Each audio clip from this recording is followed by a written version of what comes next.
All right, Mike Hackett here and Joe Militello, and we're coming to you from the mothership on a Form First podcast.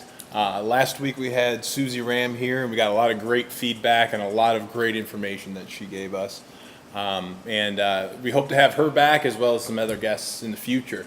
But this podcast, we're going to talk about slope. We've gotten a lot of questions, particularly today, about what the slope is, and just a really quick synopsis of what a slope is it's a score that you'll see in a little triangle next to the day's date, and it's a score from 1 to 50 generally. It can be above and below, and I can explain that in a second, but the closer it is to 1, generally the more cardio, easier exercises are going to be, and the closer it is to 50, the more strength or more points you get per task. And really what that equates to is just kind of like a snapshot. If you just look at the board and you see the score, you see it's going to be a 50, you know that it's going to be chock full of a whole bunch of like ground exercises, dragging, inchworms, that kind of stuff. You know that you should be able to go a little bit slower and get a higher score. Whereas if it's going to be like a 1, or like earlier this week or whatever, over the weekend we did peaks and it was 8, and you had to like rush through it. It was actually 7. Was it a 7? Okay. So, but what I like to do is, like, when I'm explaining it to somebody, is kind of picture an actual mountain. So if you got a slope that's really, really slow and gradual over time, it's going to take you, you're going to have to go a lot faster to get to the top of the mountain. It's going to take you longer if it's a low slope.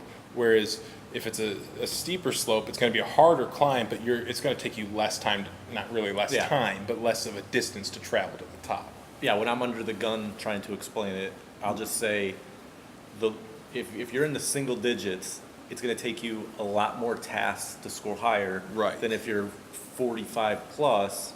The same score that you had at a slope of single digit could be like 20 tasks less.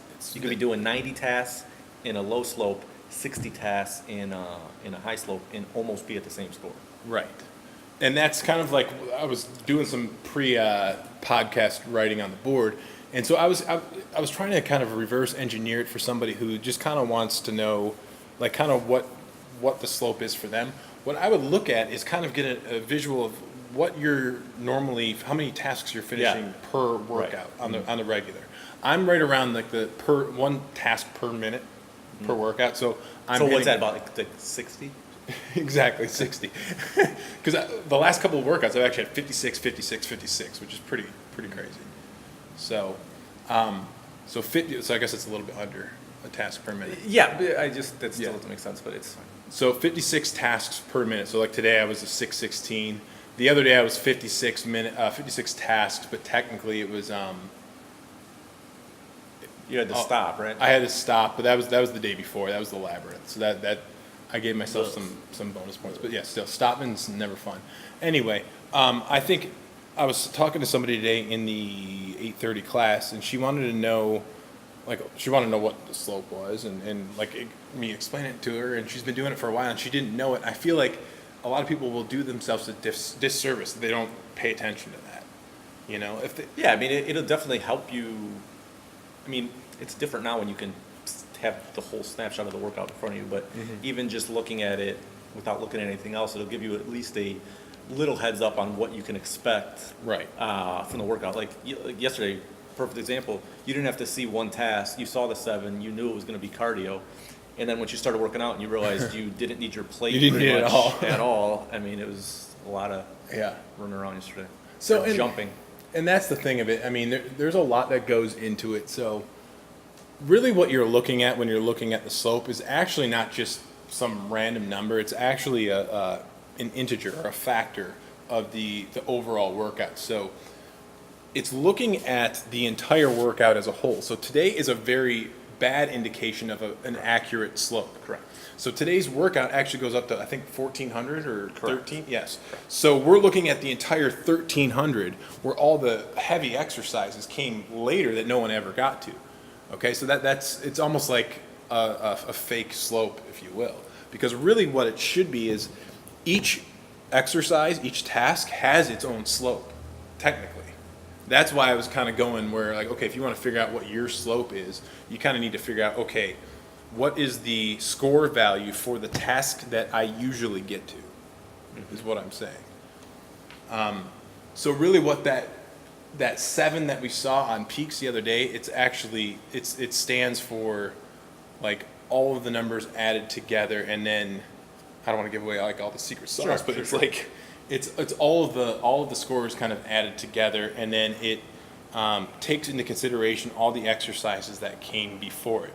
So when we display the actual slope, we're looking at the entire workout as a whole, whereas, you know, if you only finished half the workout like myself, really it's probably less of a slope.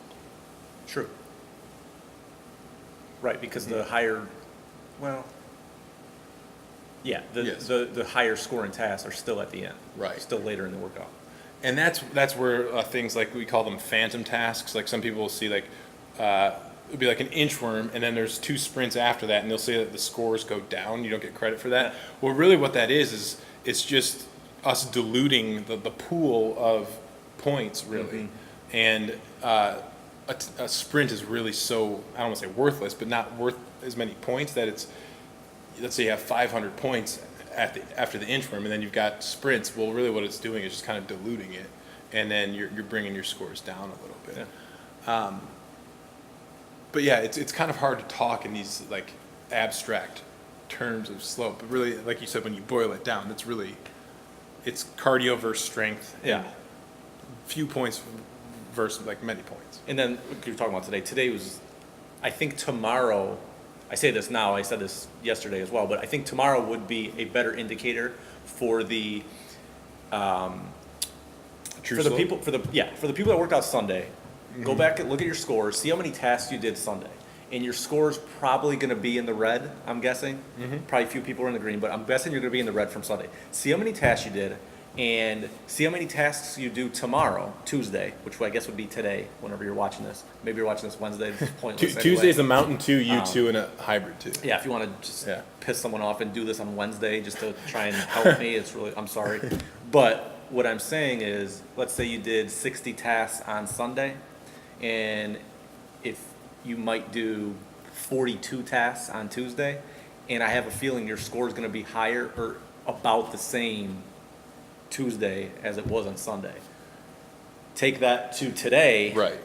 That didn't translate today. No. I looked at today when I wrote today's workout yesterday, looked at it, saw the slope, saw how many points it was. You said immediately said going to be super high scoring. Right. It's going to be super green day, a bunch of triple digit greens. Right. And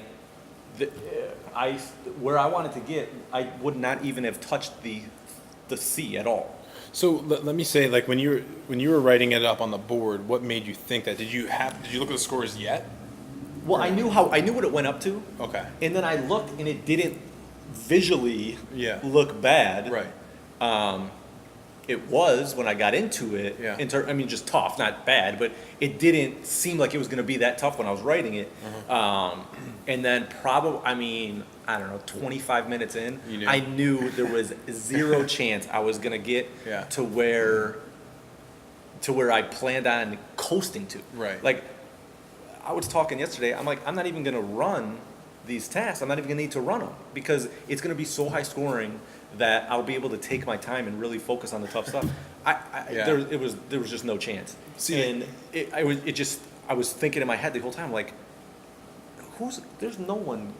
No, I went with Brian, no one's and getting Susie, and Bill. They were all like within my hours. So, and it was nice to kind of contain them a little bit. But like yesterday when you said, "Oh, tomorrow's going to be high scoring," very quickly, I just looked at it. I looked at the workout. I looked at the slope. I didn't really break down the scores. Right. And I'm like, oh yeah, he's right. It is going to be high scoring. But then I go back and I'm like, okay, we have a new exercise, which usually I value those exercises higher. And then if I need to bring them down, I'll bring them down. And that wasn't one that was even quick. That wasn't a quick exercise to do. No. And we had to do it, 8 times, 6 times, whatever. Yes. Not that it took a ton of effort. It was just it's just a slow task. Yeah. And the mesa was just brutal. Like you couldn't go fast at all on any of it. So really, that's another factor you got to think of. It's not just whether it's strength versus cardio. It's like the time for each one. So in the mesa was misleading too because you see it's a mesa of 6 four tasks, 6 exercises. Yeah. Fly through that. You think so? And then nah. Yeah. No. So that's actually Well, I mean, I thought about the topic last night about talking about slope, but it ended up working out perfectly with how that exercise went today for everyone. I mean, like I said, I really thought we were going to have that super green day where everyone's all fired up and all jacked about their peaks. Yeah, exactly. Yeah. So you follow the workout peaks with everybody getting a peak on Monday, but that's not what happened. Peaks are always like that. Peaks are always low scoring. Just a thing I have with the way you write up peaks. Yeah. I feel like it should start at the bottom, like we're working your way up, and then you should be writing 1 to 8, not that makes sense. Because you're really you're ending in the valley. No, I know what you're saying. And then we have valleys, and we write it. I mean, it's just, we should be writing from the bottom up. No, that makes sense. I'll do that next time. Please. I don't think we have. I can't even work out. I have to stop because it's bothering me. I like that though. No, it's smart. But what we were saying about today? Sorry. No. Today's workout though. Today's workout. So I noticed. I don't know if you noticed it, but like it seems like today flew by. Did it or not? Did it feel like it? I thought yesterday kind of flew by actually. Okay. Today I mean it went quick. I just knew I didn't do a lot of stuff, and then when I looked at the time, I'm like, this is not equal to what I've done so far. Right. And that's all I kept thinking about was like, I don't even know how many tests. I know how many tests I thought I was going to do versus how many I did. It was much lower, but it didn't change the workout. I mean, I still was dead tired when I was done. Yeah. I feel like I guess what I'm saying is when I'm doing a slope like today's, and I know that there's no chance I'm going to finish it. I feel like I can go slower, and there's no pressure on me to like cram a whole bunch of tasks in one. Yeah. So it's like I guess maybe I'm not paying attention at the time. I was finishing in the Mesa-ish. Yeah. You can't rush you can't do anything No. quick in there. So I knew about 2 minutes. I'm like, all right, I'm doing probably 1.5, doing this that I'm on, and then probably a half of something. That's all I can do. There's just not enough time to even get anything else done. I mean, once I got to the L cycle, I'm like, this is tough because you went like the Hag took forever. Sure. You had to take a break on that, and but then conversely, you go back yesterday, and there was I don't remember how much time was left, but I knew I wanted to do like 30 more tasks. Yeah. And I put on 3 songs I wanted to hear, and I was able to just focus and kill them and get through them so quick. Yeah. Versus today, it's just not a workout built for that. You just can't. You can't do that without sacrificing form big time or forgetting how to count or You'd really have to like the form would have to be kind of go by the wayside if you really wanted to get ahead on this one. But I mean that's kind of goes into the whole March Mayhem creation of all the workouts that we do, is that we kind of selectively choose the ones that you can't, like, they don't have a lot of reps plus runs or plus hard stands. Yeah, it's traveling, but they're also not putting in ones that are just going to completely bring you to a standstill. Yes, we do have a couple things like with ladders. We might have things like pirate and stuff like that, but it's not going to be all stacked together where you're not going to at least be able to have a flow like you're saying. Let's knock out a few of these quickly. Yeah, you're able to get maybe 5 in a row. Both of you can comfortably do at a good pace. Then maybe a harder task comes up and you both get to breathe during it while you're taking your time. That's exactly it. And that's the other thing I was thinking too, is like maybe if one of the partners is doing a plus run exercise and the other person's doing traveling, you're still only as good as either the person traveling or doing the one that doesn't have the reps. So it all kind of evens out. But going back to today's workout again is, so I got to the 56th exercise and that was a 6:16. And just to kind of put this in references, the 56th exercise was a 6:16 today. Yesterday, it was a 5:04, and then the day before it was a 6:97. So if you're going from the 5:04 to 6:97, that's a 200 point. That's what I was saying. Yeah, difference exactly. in that's the same task rate. That's a perfect snapshot, or like, I don't know what to call it, but of the different slopes. Like that's what it is. It's literally 200 points different, and you did the same amount of work, or not work, the same amount of tasks. Same amount of tasks. Yeah. So that's yesterday's. The 3 workouts that we're discussing was a 52, and that's the one that was the highest scoring. Was that the Labyrinth? That was the Labyrinth. Okay. And then yesterday's peaks was a 7, which yielded a 5:04 at a 56. And then today's workout, which was the Crossfire Circuits, was a 47 at a 6:16. So I mean, just looking at that, what that means is that there was a lot of points in the later part, I believe, of today's workout. For sure. So. Oh yeah, I mean the Right. The gauntlet is, well, you can probably figure it out. It's about 100, probably 100 points per gauntlet. So that's 300 right there. Yeah. And then the reptilian is 100. So yeah, it's probably 600 points. Right. And hopefully, I mean, it's kind of hard for the viewer to kind of like probably grasp what it is we're talking about. Like, but I think if you worked out today or Sunday or the Labyrinth, Yeah. you can get a feel for what we're talking about. And if you go back and look at your numbers, not your score first, look at your task first. So if you don't know how to do that, Yes. go to the day's stat.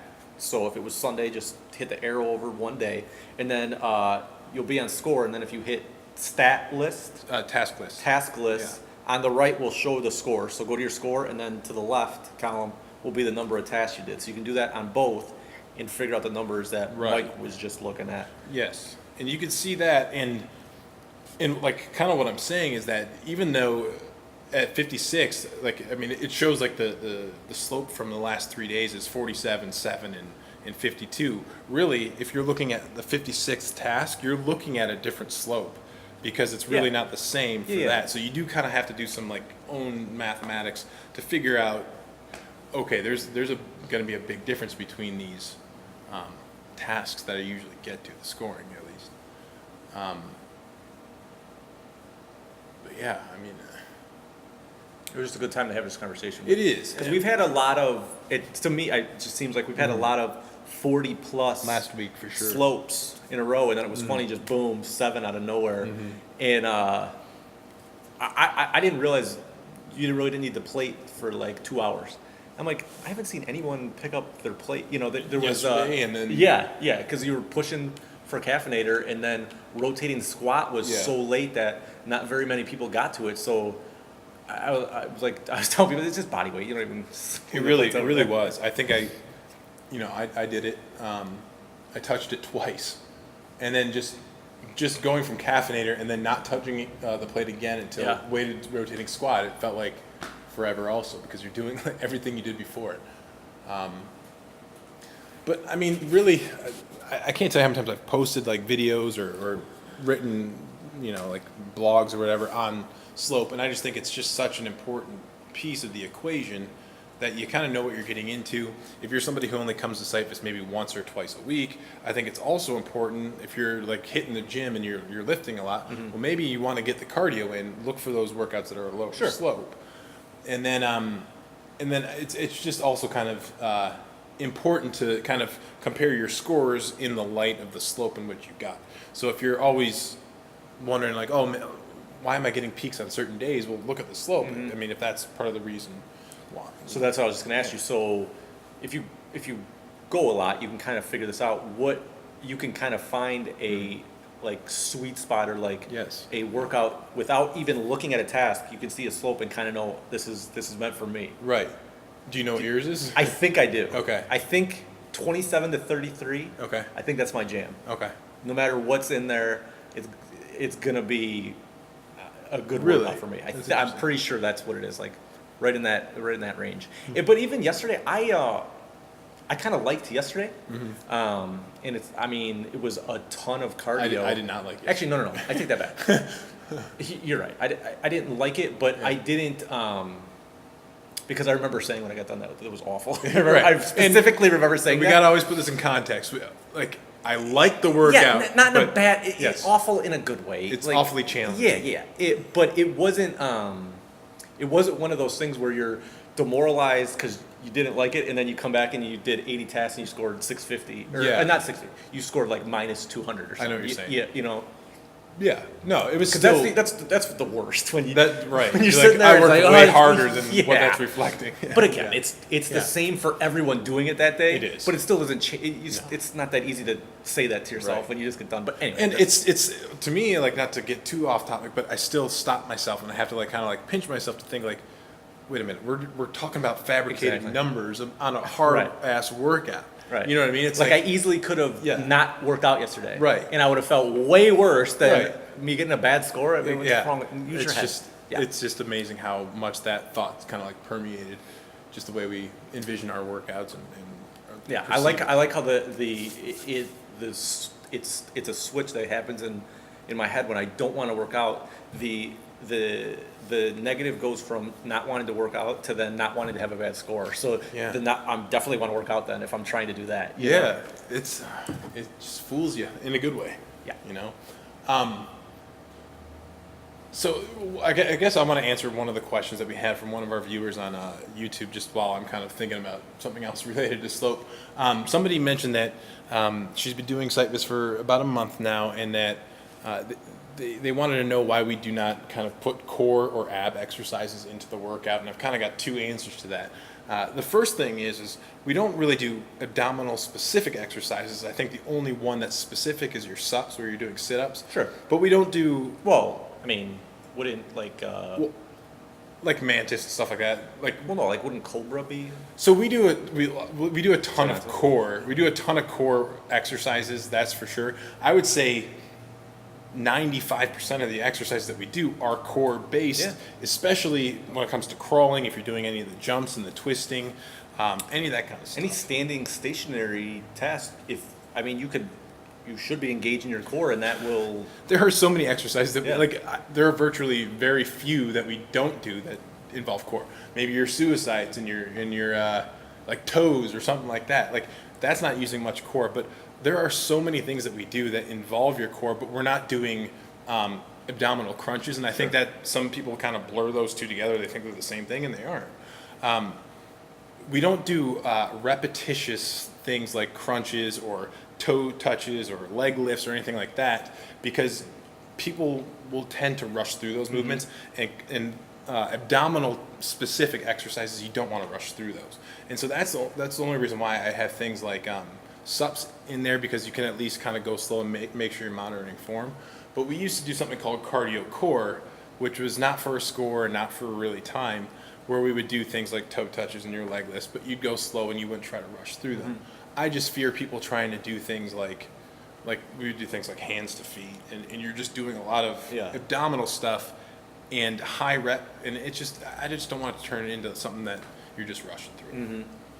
But there's a ton of core work. It's just a matter of, are you utilizing it? Yeah. Are you activating it? And is your pro watching you? I bet you there's a handful of tasks that people don't even realize they should be engaging their core in. Yes. And it'll help you do the task better.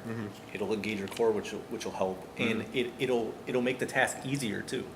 And I have actually an opposite take on that, but keep Go ahead. going. Well, so for sure, things like cyclone and stork and that kind of stuff, when you engage your core and you're rotating and you're fully extending, that's going to make it easier. But then I think about things like stork and peg leg, where you're supposed to be maintaining your balance and doing that. It makes it a lot harder on that leg, but that's more stabilization. Of I wasn't even talking Okay. about tasks like that. I think bully is a big one. That really engaging your core changes that whole It workout. does.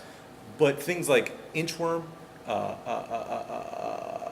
what was the other one? You said cobra? Cobra. I would, Okay. Cobra, inchworm together. Ball and chain. Yeah. Those tasks, if you engage your core, That's true.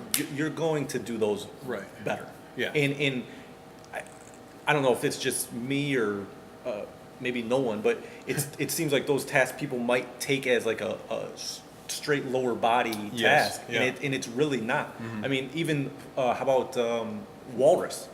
Oh, engage walrus is huge. Engage your core on walrus, and Yeah. you'll start flying. Not flying. No, not on that one. But that's so true. It's like I was talking about, I think, last week or the week before the last podcast, where being present with every movement, I think about like what like single muscle. It's not going to be a single muscle, but what area of my body is actually doing the work. And if I feel like something's not moving or helping move the plate or my body, I start like thinking about that area. Okay, let me try to maximize my range of motion on this movement and make everything like tighter. And I don't mean like rigid and stiff. I mean like, all right, let's activate my hip flexor.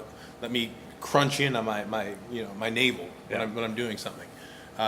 Like anaconda would be a huge one too, because you're using your obviously you're using your hips and you're using your abs, but your upper body to be able to like kind of like pull yourself up. Yeah, if your anaconda isn't going anywhere and is getting frustrated, really, that's why I think it starts with Shoes focusing too. on engaging an inchworm, and then take that engagement and then apply it to anaconda too, and you will see a difference. Right. It's not easy, and it's No. not something that you can just watch someone do and then automatically do it. Right. But if you just keep giving in and not trying to engage, then it's never going to go anywhere. That's a great point. Just there are very many times where I'll see someone be like, I can't get this, I can't do it, but try it a different way, Right. and experiment with it, play with it, and be like, oh, that's how I do it. Or maybe ask the pro, hey, is there something you can see like in my form? Am I not doing something? Am I putting my feet in the wrong spot? Am I gripping the plate differently? Is there something else I could be doing better? There's so many tasks that can happen on where Right. doing it a different way, right way, or not, or just a different variation. Yeah. Then you get better, and then that becomes second nature. You don't even worry about it. Then you're onto something else that you want to get better at too. And Yes. it gives you confidence in that other task that you weren't good at. Because you're like, well, I got this one down. Now I got to figure out the tweak I need to make on this one, and I'm good to go. Yeah. And I think if you do that right with let's say reverse bulldog, you start learning how to do reverse bulldog right, then you know how to get more on your hikes, then you know how to do Diablo, then you know how to do Hackett. Wow. Hopefully, I mean, not for me, but for normal people, yeah. But that's what it is, though. It's like, oh, I figured out the range of motion on this. Okay, how can I apply that to the next exercise? Okay, now it branches over to, spikes, and then it just goes down the line. That's what cyphologeny is learning the different movements that can help you with the harder movements. So to long-winded answer, we do a lot of core. If you want to get kind of more into, okay, how am I utilizing, or how should I be utilizing my core? How is this exercise helping out my midsection? Make sure you ask your pro. They should be able to deliver an answer for you. And then I would just say, just be cognizant of every single movement that you're doing on the turf to maximize your core's ability and the performance,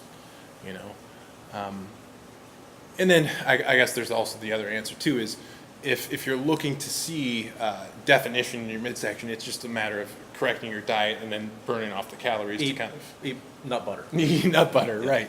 If there's any takeaway, eat nut butter. That's all I was thinking about this week. And so I left here Monday, staunch, no potato stance. Potatoes. I ate potatoes on Wednesday morning. Yeah. Yeah. That quickly. Well, Yes. Well, then you also did 100 twice. Do you want to talk about that at all? Is that what you did or no? That's what I did, yeah. That's crazy. So he did 200 minutes of Cyphus in how many? What, so like we 18 went- hours? I'm not good at. I can't tell time on a regular watch. Well, it was so like- I don't know how many times. So it was less than that probably. It was like It was 14 4:50 a.m. 4:50 a.m. to 6:30, Okay. and then 6:30 to 8:20. So yeah, like 14 hours. Yeah, but I mean, I guess it's no different than working out at 7:30 and then 5:30 in the morning. But you did 200 Whoa. hours. Or 200 minutes of Yeah, but I don't know what the slope was though. You don't even know what the slope is. I mean, that's just crazy to me. But But no, it was a good time. We had fun. you guys do it in the black light? Ugh, yeah, I bought a black light because we like to have the lights completely off. So I bought this black light from Amazon. I thought it was gonna be cool. Leave it here. Yeah. We can use it whenever. Thinking this thing's nice big strobe light. The thing was this big. I mean, it was Like a flashlight? I might as well use my phone. It was so pointless. So I wrote a circuit in Highlighter stuff? in like the glow in the dark Yeah. lighting. You couldn't even see it. Oh, no. So we had to wait. Like we had to wait to put a light on it till everyone was over there, so that they could still see the board. It was, so Put everyone it on like a yeah, with like light bright. people would come over and have to look over here. Okay, I got the next tailor, and then go back. It was, But it was a good time. Do the ones down there work all right still? I mean, they're on, but you Gotta can be down barely there. see them. Yeah. That's cool. But no, it was a good time, and yeah. Good playlist, I heard. Yeah, we did an 80s morning, so it was all 80s. I think half the class knew like 3 songs. Keep talking. And then, what was it? The second time around, I'll have people send me like 4 or 5 songs Mishmash. from each, from everybody that's in it. That way, they can all at least get to hear something they like and not have to be subjected to my ear sometimes. 'Cause I'm hit and miss apparently. So. I mean, I worry about that sometimes too. Like when I have a playlist and it's like, I mean, you can't make everybody happy. No, and you don't want to keep hearing the same 5 songs, and I totally get that. But if you don't want to keep hearing the same 5 songs, you're going to have to be able to hear new stuff too. Right. Because That's true. That's how you hear other stuff. You hear new music. Yeah, right. You can keep mixing the same 40 songs in a different order, and that's the other thing too that annoys me about Spotify. You think they have an algorithm? Their algorithm is so awful. So I took an old playlist and tweaked it with new songs from new people, and then what they do is they go by. It's like they have like how many times it's played in their head, in their computer head. So they're like, oh, I have 6 songs that this has never been played in this playlist. So they end up playing all the new songs right in a row. And it's just obnoxious. That's not what I want. Mix them in with everything, because then it feels like, oh, here's your 4 songs. They're out of the way. Now we don't have to worry about you anymore. That's what it feels like, Make this guy happy. And like sometimes, like I did yesterday, sometimes at a certain point you want to hear a song for you to get you going or doing something like that. And when all your music's played in your warm-up. You're like, oh, I have nothing to look forward to. Speaking of, we didn't really have a warm-up at night, so we had Leah write 2 circuits. And then we did a Denali after. Yeah. Leo Larson? Yeah. Okay. So we had single leg inch, I don't know, like 8 tasks in. right away. We actually had to water it down. It was a reptilian, and she had Hackett as A. Well, so was this when you guys met over the weekend? You said, hey, can you, what made you guys reach out to her to write? Because she wanted to come do it. Oh, she came? Yeah. I didn't know that. Yeah. She came here. I did not know that. Yeah, and she left her shoes here. They're right there. I didn't know that. You guys should have told me that. Well, I mean, what am I saying? Was she signed up and everything? Yeah. I did not see that. That's a bummer. So she didn't realize she was doing like the warm up per se. Okay. So she just wrote these 2 circuits, but we were like, whatever, we'll just do it. That's funny. And I mean, it was good. It was. So in the morning we did the whole Labyrinth, and then we just did the extra circuit that I had wrote. Meals, Wheels, Gauntlet? Yeah, so it was a Meals 2 Gauntlet. So 2 there and back, and then... Yeah. So it's 10 tasks, it was 30 tasks. That's what I was looking for. I was trying to make it easy, and with a Labyrinth with 9 million tasks, it's hard to find more tasks that aren't in there. That's true. We weren't repeating, Yeah. But yeah, it was really cool. So we usually like to write them with stuff we like to do. Especially if you're going to be doing it for that long. Yeah, so we'll poll people, like, what don't you want to see? Like, there was 3 anacondas in the actual Labyrinth that maybe people wouldn't even have got there, right? But once they get there, like, I'm not doing those. I'm like, oh, no. It's fine, do something else. No big deal. There's no reason to do this and be miserable on it. That's not the point of this. I mean, anytime anybody's done the 100, they've always raved about it, so they like it. And I think there's something to, doing something, pushing yourself for a little bit longer, not worrying about the score so much. Yeah, that's what it is. Like, everyone's just enjoy it. They're just like really embracing it, like embracing the challenge of of just going that long and finding that balance of how hard am I going to push myself right to last the whole time, and then you're getting a lot farther in a workout than you normally do too, which is cool. That's true. So that way you're still because I mean, still to this day, I generally put some of the harder stuff later. So that way, I mean, doing the workout longer for a longer period of time, there's no cap on it. For the most part, you get to experience that part of the work. And then the dark just adds a different element where it does. We had takeoff. We couldn't see the line, so we were either going super Running late or super early. Yeah, I mean, it was got to paint those lines a little bit better. But yeah, I think that brings me kind of back full circle to the slope thing, because I feel like there were a couple things I wanted to answer for some people, because I was saying putting some of the harder exercises into the back. A lot of times when I make the workouts, there's pretty much 3 ways to go about it. There's a front loaded, there's a back loaded, and then there's kind of like an even. And what I try to do is kind of make it as even as possible for the most part. But then sometimes I will throw that, not single leg inchworm in the 8th at you, but I'll throw, like today would be a good one. Some of the harder ones a little bit earlier than later, just to kind of give some people that feeling of, oh, this is a tough exercise and it's going to slow me down. But generally, I try to keep. But when you put it there too, it gives people something to look like work towards. Like, all right, I'm getting there and I'm getting through this because I know I'm going to get there today. Yes. And that's cool for people that don't normally get to do that task. You get rewarded for it exactly. point-wise. Exactly. But on the flip, sometimes you get those people who are like, I can't do that exercise. I can't do that single leg. Sure. So it's like, as long as you try and you Yeah. for sure can't, then Yeah. it's fine. But don't just say that when you see it on the board and you haven't even attempted yet. Right. And so one of the things that I kind of wanted to address is, like, a lot of times when people will, message me or something and be like, a bully should be worth more than the 4 points than they're worth. And I don't know how to say it, but the fact that they're not worth 4 points. That's not how it's figured out. It's not as simple as like, okay, I'm going to add up each exercise. It really isn't that. Each task has its own static point value, but then it's compared to all of the exercises that came before it. And that's really what the slope is. It's looking at the task that you got like to. you've already done. Yes. Yeah. And then I reapply all of the scores into the workout up to the point to where you got to, or the day's slope, the workout as a whole. It's like a beautiful mind, right? The board. It would be so much easier to explain if I just like revealed all the math. Be like, oh, I get it now. But I'm trying to explain it without explaining it too much. But it's like, normally a day you've got a suicide that's worth 2 points, and then you've got a forward lunge that's worth 4 points, and then you have a minotaur that's worth X amount of points. Well, if you're coming to the minotaur, that's going to make those exercises before it worth more, because on another day you'll see that there's a sprint instead of the minotaur, and that's going to make those exercises worth less.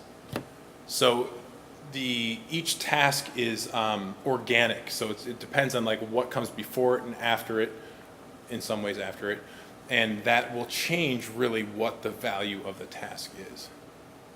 But yeah, it's well said.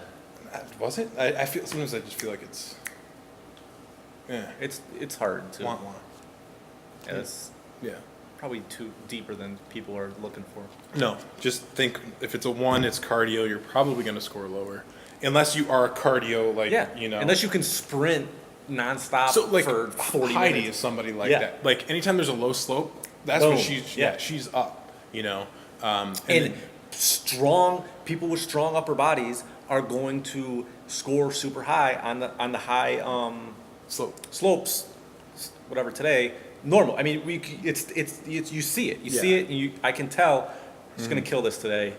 You just know. But there's also varying like levels of a high slope. So for me, if there's crawling and throwing, I'll score good on that. But today's a high slope where it's like carrying. I'm not going to do well on that. So I think there's just different levels of slopes. But yeah, I think that, I guess if there's the takeaway that we're going to wrap up on, it would be to pay attention to the slope, figure out how you jive with the slope of like your choice. Like if you're better at cardio, maybe start paying attention to the higher slopes to find out like where your deficit is, try to work on it, and try to get closer to being like your sweet spot, as you were saying, like 28 to 33 or something like that you said. Because I think I'm kind of like the 35-40 range. Okay. And I feel like find what is your niche and maybe play to that when you see like it's in your wheelhouse, and then find out where you're going to kind of struggle on, and then almost make it a priority to come on those days. Right. So don't let it deter you Right. from coming or turn you off. Like, embrace it and try and get better. like peaks. I saw that. I mean, I wrote it, but like I'm like I gotta go because I know that I'm not. That's my weakness, Yeah. and I need to work on it. So I mean, if anything, if I see like a high slope, I'm like, well, I would probably do pretty good at that. Not today, but I'd probably do pretty good at that. But I should come to the days that are really going to be like in my face, a challenge, because that's the real reason why I do this. So, but anyways, one thing I wanted to start saying at the end of these, please make sure that you guys follow us, subscribe to us, like the video if you like the content. And we're going to be putting out a ton of more stuff out there for you. We'll have more guests as well. If you have anybody that you recommend for us to interview, have on, we definitely want to get some good content that way. And if you have any other topics, please feel free to text us, or not text us, but direct message us on Facebook. Leave us a message on Facebook or leave it on the thread here underneath our video. And with that, we'll see you guys next time on the Form First podcast.